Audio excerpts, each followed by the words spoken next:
작은 일에도 그 마음을 알기 원하네. 김상우 목사의 알물 삶으로. 이 땅에서 천국을 사는 거룩한 백성을 섬기는 동해 성민교회 김상우 목사입니다. 오늘은 큰 박해가 있은 후 큰 기쁨이 있더라는 제목으로 말씀드리겠습니다. 지금까지 초대교회는 성령이 충만하여 온 백성에게 칭송을 받을 뿐 아니라 가진 자들이 재산을 팔아 나누어 주므로 가난한 자가 없는 가장 이상적인 교회였습니다. 이런 교회는 하나님으로부터 복을 받고 상도 받아야 하는데 오히려 큰 박해가 일어나 사도들을 제외한 모든 성도들이 유대와 사마리아로 흩어졌습니다.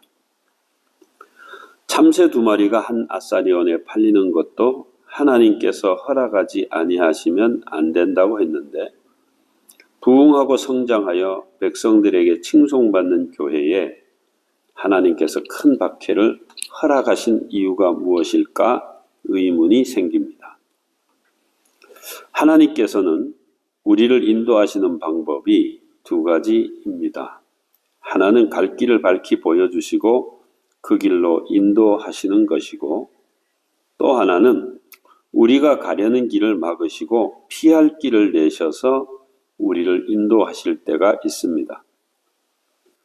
성령이 충만하여 기사가 표적이 있어 구원받는 자가 날마다 더하는 예루살렘 교회의 성도들에게 돌아온 것은 하나님의 위로와 복이 아니라 오히려 스데반을 죽이는 일에 앞장섰던 사울이 성도들의 집을 찾아다니며 남자든 여자든 모두 끌어다가 감옥에 넣으려는 살기가 등등한 모습이었습니다. 이처럼 사울의 박해가 멈추지 않을 것을 안 사람들은 더 이상 예루살렘에서는 신앙생활을 할 수 없다는 생각에 예루살렘을 떠나 흩어져 두루 다니면서 복음을 전하게 된 것입니다.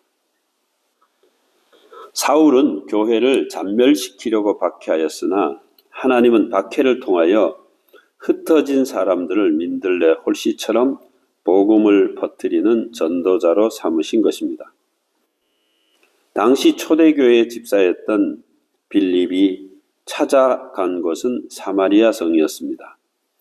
사마리아는 유대인들이 혐오하는 도시였기에 큰 박해가 아니라면 절대로 가지 않을 곳이지만 교회를 박해하는 유대인들이 쫓아오지 않을 것이기에 가장 안전한 장소이기도 했습니다.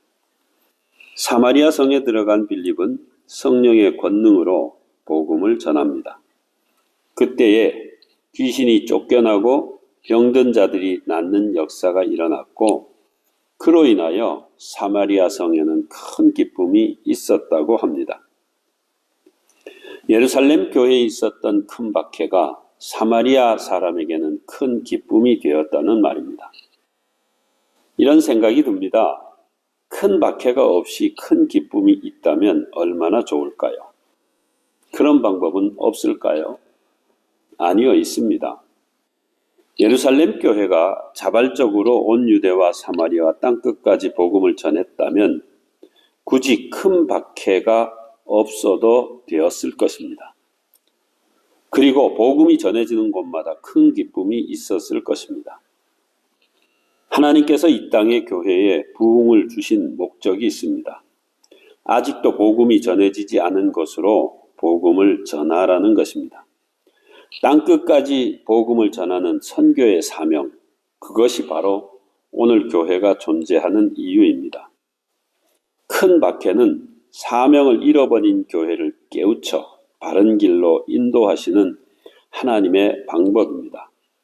모든 사람이 구원 얻기까지 쉬지 않으시는 하나님의 소원을 마음에 품고 선교의 사명을 감당하여 하나님께 기쁨을 드리는 성도와 교회가 되기를 주님의 이름으로 축복합니다. 지금까지 이 땅에서 천국을 사는 거룩한 백성 동해 성민교회 김상우 목사의 알물 삶으로였습니다.